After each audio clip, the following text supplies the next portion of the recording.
Hi, thank you so much for joining me. Hi, thank you for having me. How are you doing today? I'm fine, thank you. How are you? Yeah, I'm good, thank you. So thanks again for joining me. For those who don't know, we are here with Ravena today to discuss her novel This Book Kills, which was published on the 5th of January. Over on Tandem, we're currently just finishing up a read along for this book. It has been fantastic. We've had some amazing feedback, and yeah, if this isn't already on your shelves or on your TBR, it's definitely one to look out for. I think I have to say it's probably one of my favorite murder mysteries that I've read in a long time. Ravina, if you don't mind, it would be great if you could maybe just give us a little bit of a pitch for the book. Maybe let's keep it spoiler free, so anyone who hasn't read it, doesn't find No it.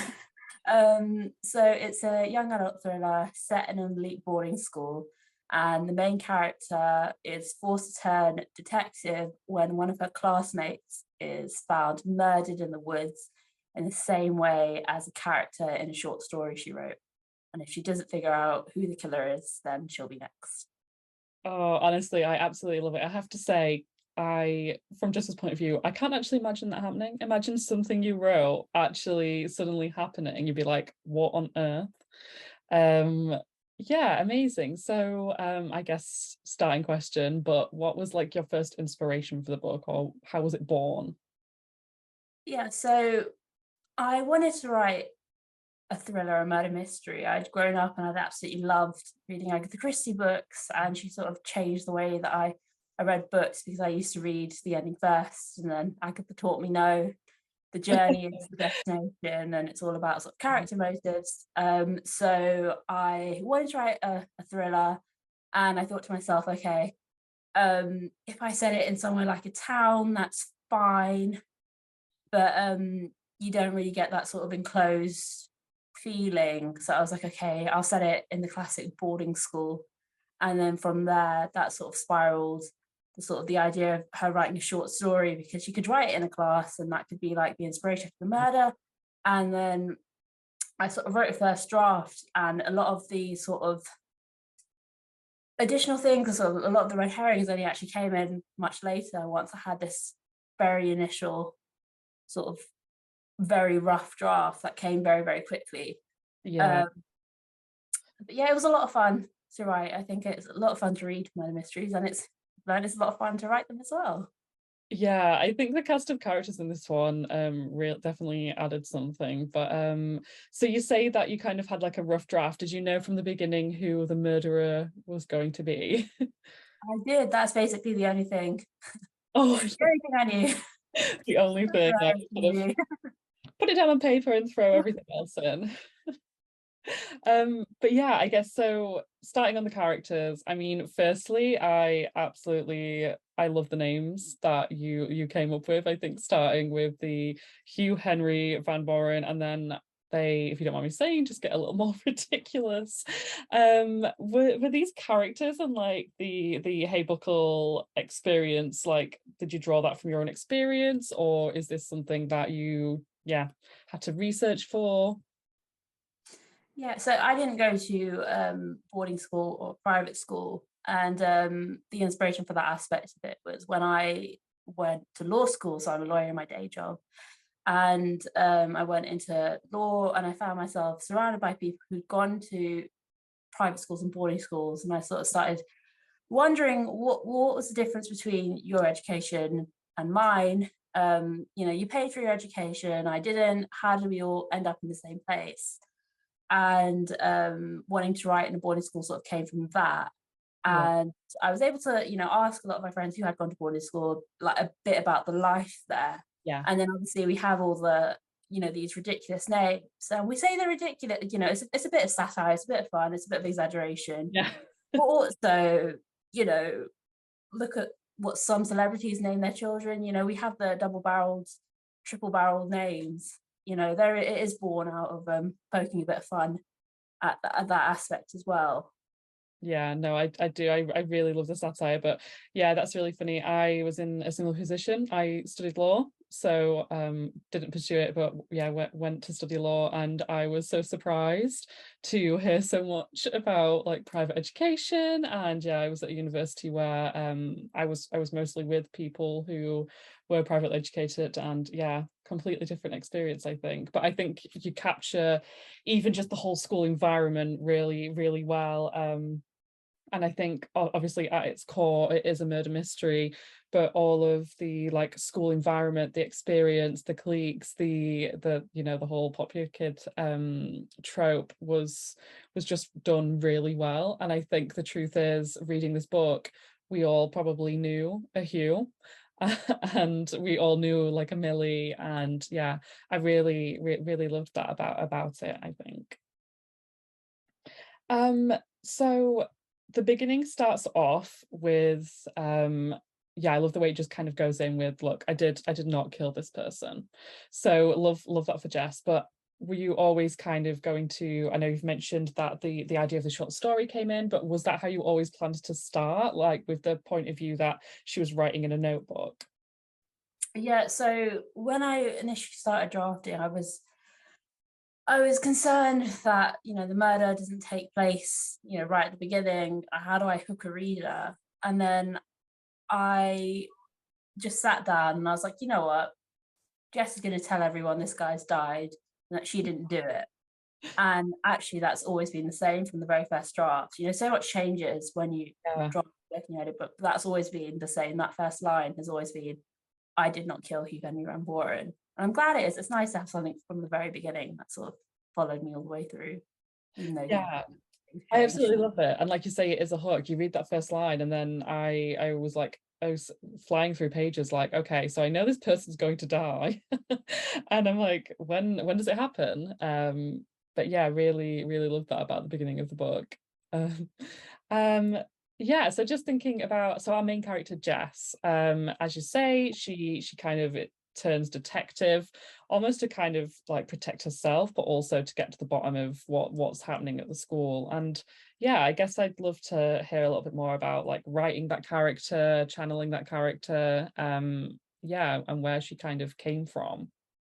Yeah, so Jess is British Indian. Obviously, I'm British Indian, and I didn't read a lot of those characters growing up. And when I was younger, I would sort of rewrite characters in my head so they look like me. It was nice to imagine myself as the character. And obviously, I didn't do all that time, don't necessarily need to do it, but it was nice to do. And, I knew from the very beginning Jess was going to be British Indian, and she was going to be this sort of quiet kid, afraid to sometimes speak up, because I felt, in my own experiences when I went to law school and I went to law, I was worried about speaking up. I was, worried about saying the wrong thing. I felt like a bit of an outsider. And I think that's an incredibly common experience, this idea that, everyone else is in this exclusive club that you're not part of. And it's quite ironic that it's so common because everyone's an outsider. No Yeah. one's an outsider. But it was really nice to write Jess and write from those experiences. And there were times when I was writing her where I just wanted to be like, this is really unfair the way she's being treated, and I would really want her to just like be loud and speak up and say all the thoughts in her head. And I was like, well, that's not realistic for who she is and the position that she's in. So all those thoughts are internal instead, and glad the reader can sort of see inside of her mind and see, to the world she might be this quiet person, but inside she's got this whole big world inside her. She's quite sarky, she's quite Mm. quippy, um, and it was really fun to write. And I hope people when they read her, they sort of see themselves in her as well. Um, if you're British Indian, I hope you see yourself in Jess, but also if you're a quiet kid or you feel like you don't belong, or you feel like everyone's got better friends than you, or you're not as good at everyone else, or you don't fit in or you don't belong, you see that in Jess as well. Yeah, I love that. She was such an amazing character, and I think that you see so much growth in her throughout the book as well. So by the end of the book, I feel like you could almost feel an increase in confidence in like who she was, and again, I don't want to spoil anything, but in like new friendships that she develops. But yeah, I can only imagine that feeling of not fitting in is absolutely amplified by the fact she was in this very, I guess, upper class, rich, mostly white environment. So yeah, I think, yeah, really important. But yeah, fantastic character. But yeah, talking of the friendships she develops, without spoiling anything too much, I enjoyed her relationship with, I think, Summer, which obviously starts off with them being writing partners for the Gifted and Talented, and then with Annabelle as well. I think that their interactions are really interesting, and towards the end of the book, they almost become more allies. So yeah, I'd love to hear a little bit more about that, about the dynamic between like Jess and Summer, and the other friendships she develops, aside from Clemmy. Yeah, so Summer was a really interesting character to write because she's also in the same position Jess is. She's also a scholarship student, and she's also helped write the short story. So she's also, you know, in the interest of the police. And she's also got her position threatened, but she reacts differently to Jess. She's almost very like assertive. She wants to like make sure everyone knows that she's super talented and she's super good and she's like hyper competitive. And it's also almost born out this idea that, you know, she's had to really fight for her place, so she needs to keep fighting, and she can't have allies, she needs to focus on herself. And it was really interesting actually writing the difference between them and how they respond to the environment, because obviously even people in the same position, they're not going to respond to things in the same way. And she's just a really fun character to write. She's just so high, she's so intense, but it was a joy to write her. And then other characters, people like Annabelle, never Annie, always Annabelle. She was interesting as well, I think, because she's introduced and Jess isn't really close to her, and we don't know why. And she's, you know, they've all got secrets, all of them, you know. And it'd be interesting because, you know, they're supposed to be in roommates from when they first started at school. Why aren't they friends? Why aren't they closer? And that was really interesting to explore as well. It's so hard to talk about all the friendships because you're like, which one is the murderer? But yeah, I think, yeah, just the different dynamics Jess has with these different characters. She doesn't have one relationship that's the same as like with another character, and it was really fun to explore all those different angles of why they would be the way that they were. Yeah, I love it. It's like they had so much depth, and it is right, like she had this almost forced intimacy with Annabelle, but they weren't what you'd call friends or particularly close. But like you say, there are a lot of secrets in Haybuckle. So yeah, I loved the inclusion of the secret society. So I'm saying that the Regia Club. I'm so sorry if that's not my proper Latin pronunciation. But yeah, I really loved it. So would love to hear more about that, and yeah, how that came to be included. Oh my gosh, so I have a funny story about this actually. But obviously I never took Latin, and I was like, it's going to be a secret society, they'll have a Latin name. So what I did was I translated, I wanted it to be called, I think originally the Royal Club or something like that. Yeah. So I put it into Google Translate, and it translated it for me, and it was something like the Regis something or another. And then I got someone who knew someone who studied Latin to have a check. And he was like, you know, Google Translate translated it as the Royal, like a physical club, like that you would hit someone with. And I was like, oh my God. So, oh no. I did actually fix the Latin, yes. But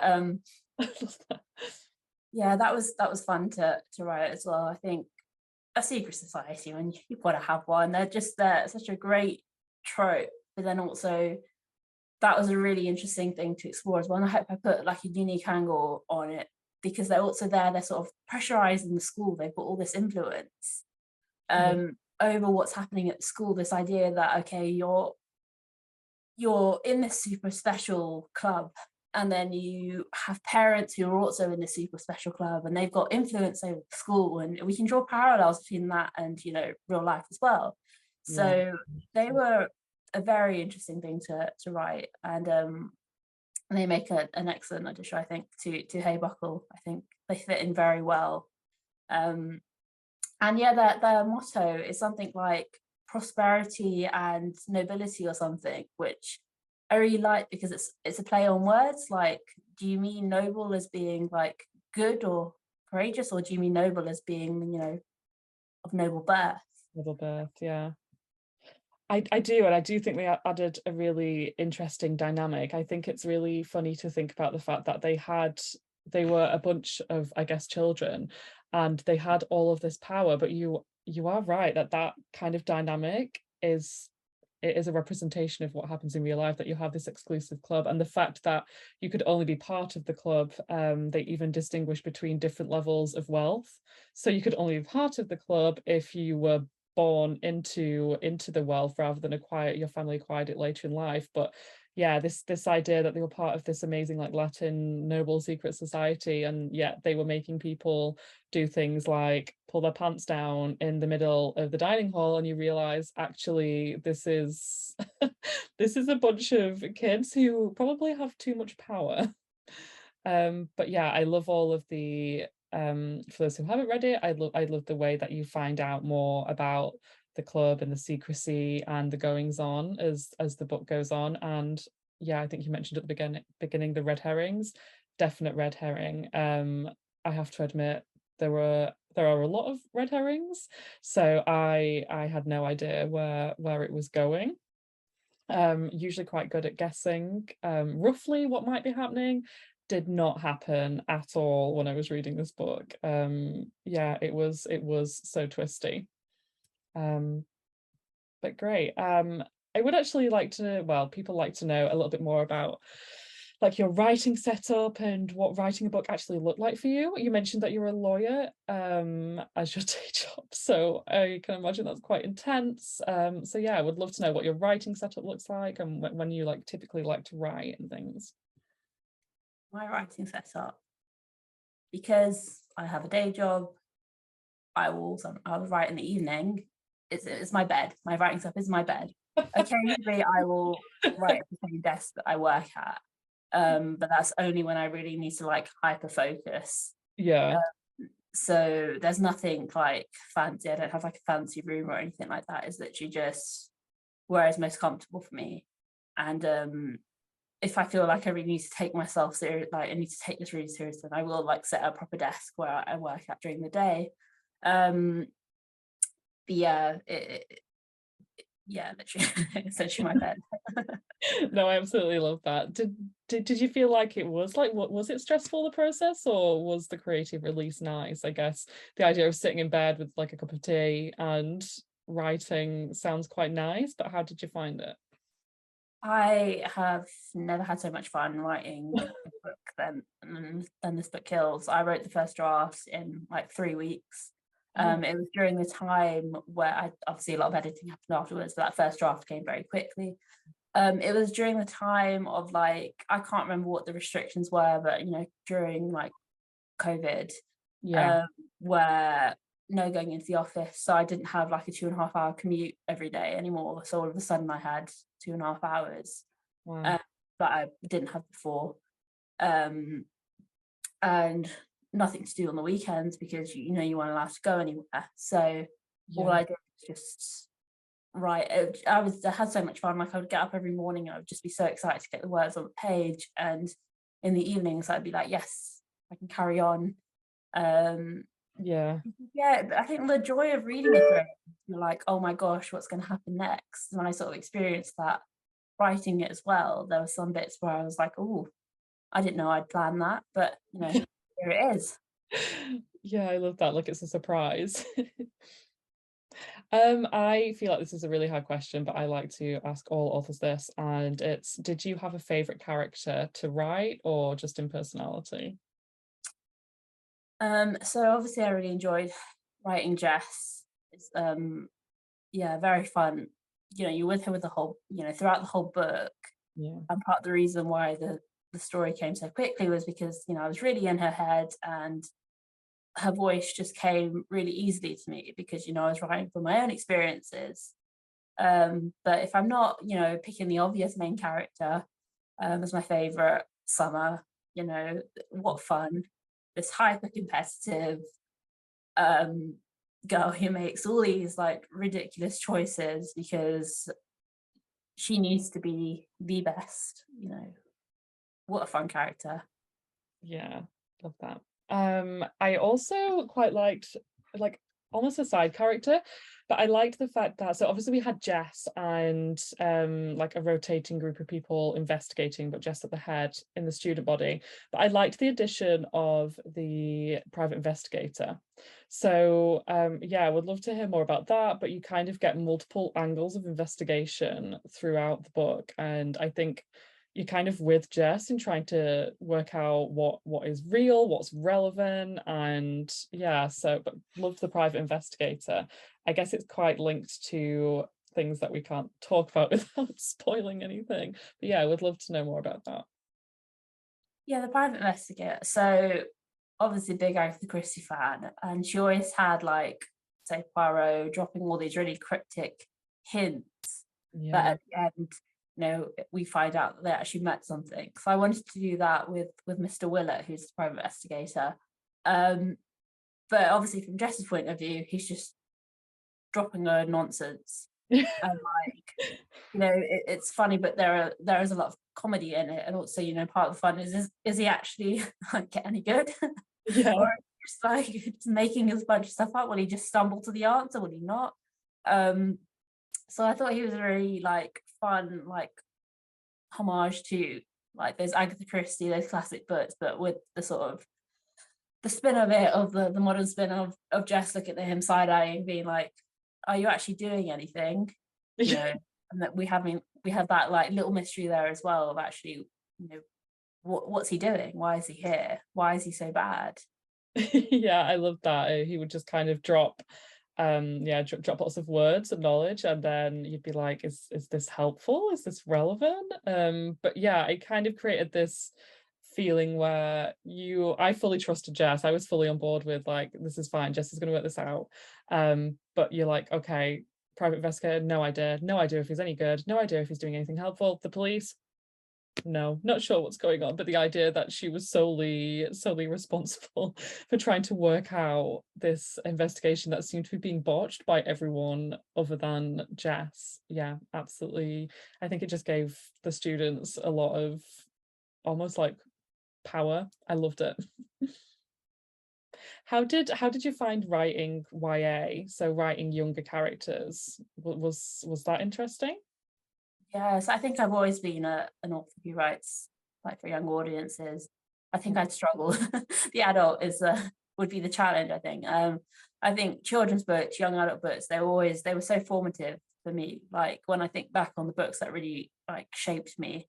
Obviously, I've mentioned Agatha Christie, but also alongside her, the majority of books I was reading were young adult and they were children's.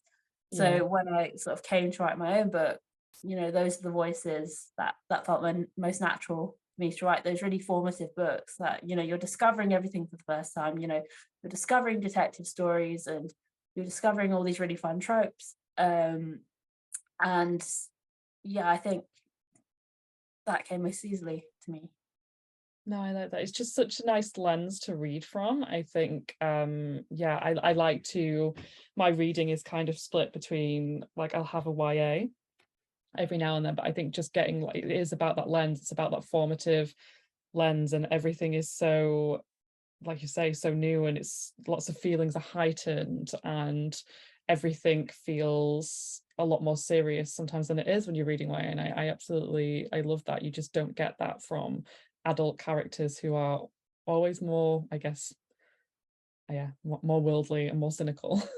So yeah, I really enjoyed reading that. So obviously you've mentioned what you read when you were younger, but yeah, I'm sure our read alongers and community would love to know, what are you reading at the minute? What would you recommend? Yeah. So I actually just read a proof of Let's Play Murder, which is coming out, I think, April 23. So it's like a VR murder mystery. And that was like super fun. It's like, it reminds me of, I don't know if you've heard of the 7.5 Deaths of Evelyn Hardcastle, which is an adult sort of Okay. VR thing, but like that for YA, it was so much fun. I really enjoyed reading it. I've actually been reading a lot of YA thrillers recently. So I read Game Over Girl by Naomi Gibson, The Midnight Game by Cynthia Murphy, Someone Is Watching You by Tess James Mackey. There's just loads of really great UK YA thrillers like coming out right now, which are so fun to read. Amazing. I love the idea of that VR one. So yeah, I'm confused though. Does the murder happen in the VR game or? Yeah, so the setup is they go into this like VR world, and the game is solving a murder mystery, but then the game is glitching and there might be something more sinister going on. Oh, stunning. Okay, so everybody, yeah, can write those down for their TBRs. I guess more importantly though, people would like to know, are you working on anything to come out next or yeah. I am, so I'm working on another YA thriller. It's different. It's got 3 point of views, but it's got all the classic sort of locked room murder mystery. Um, it was, I think, very challenging to write in comparison to this book Kills, because I was trying something new with the 3 point of views, but I absolutely love it so much. I'm so excited for people to see it. I've seen like an early like cover and it just looks absolutely stunning. I'm so excited. Um, and obviously I also write children's fantasy. So I've got a children's fantasy, The Thief of Firefell, out in May. Oh, super exciting. Okay, so we'll definitely be looking out for those. Amazing that you've seen a cover, so I hope all of that goes well. Thank you. But yeah, thank you so much for joining me today, and I hope that you continue to see the lovely posts from everyone on Instagram. But yeah, we look forward to whatever is coming next, and for those that haven't already, pick up a copy of This Book Kills.